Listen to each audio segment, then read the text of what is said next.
बेचारा समझकर फ्रांस ने की थी मौलानाओं की मदद। मुसलमानों ने एक झटके में सिखा दिया सबक। अब फ्रांस को अपनी गलती पर हो रहा पछतावा। घुसपैठियों का पहले कर दिया होता इलाज तो पेरिस इस तरह नहीं चल रहा होता आज। अब फ्रांस को मुस्लिम राष्ट्र बनाना चाहते हैं घुसपैठी। रोहिंग्या भी फ्रांस की तरह भारत में ले रहे पनाह। अगर मोदी ने नहीं लिया एक्शन तो मिलेगी बड़ी सजा। हर हिंदुस्तानी को जल्द करना होगा ये काम।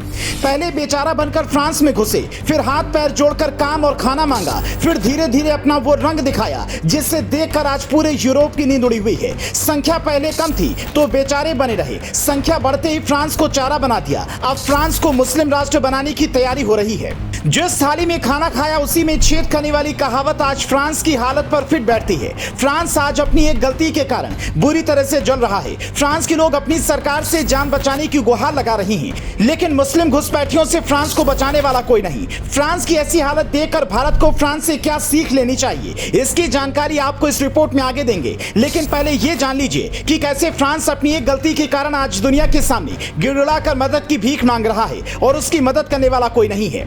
कुछ सालों पहले फ्रांस और यूरोप के कई देशों में मुसलमानों ने अवैध रूप से घुसपैठ शुरू की थी, जिन्हें फ्रांस ने शरणार्थी समझकर अपने देश में पनाह दी और उन्हें बेचारा समझकर रहने से लेकर खाने तक सब सुविधाएं उपलब्ध कराई। लेकिन उस समय फ्रांस को बिल्कुल भी अंदाजा नहीं था कि उसकी ये एक गलती आने वाले दिनों में फ्रांस के लिए कितनी बड़ी मुसीबत खड़ी कर देगी। फ्रांस में जब ये मुस्लिम घुसपैठी कम संख्या में थे तब हाथ पैर जोड़कर फ्रांस के लोगों के साथ मिलजुल कर रहते थे, लेकिन जैसे जैसे इनकी संख्या बढ़नी शुरू हुई तो उन्होंने फ्रांस पर अपना अधिकार जमाना शुरू कर दिया और आज फ्रांस को मुस्लिम राष्ट्र बनाने के लिए इस तरह जला रहे हैं कि फ्रांस घुटनों पर आ चुका है। फ्रांस में अवैध घुसपैठियों द्वारा किए जा रहे इस प्रदर्शन में अभी तक कई लोगों की जान जा चुकी है। सैकड़ों पुलिस वाले गंभीर रूप से घायल हैं और कई बड़ी बड़ी बिल्डिंगों को आग के हवाले कर दिया गया है, जिससे फ्रांस के कई शहरों में रोजगार से लेकर आम जनजीवन तक सब कुछ ठप हो चुका है। फ्रांस की हालत इतनी खराब हो चुकी है कि फ्रांस की सरकार भी अपने नागरिकों की मदद नहीं कर पा रही है। भारत में बैठे कई मुल्ला मौलवी फ्रांस में मुसलमानों द्वारा किए जा रहे इस कारनामे को जमकर समर्थन दे रहे हैं और खुश हो रहे हैं, क्योंकि इसके पीछे की वजह उनकी वो सोच है जो आने वाले दिनों में भारत को भी इसी हालत में डाल सकती है।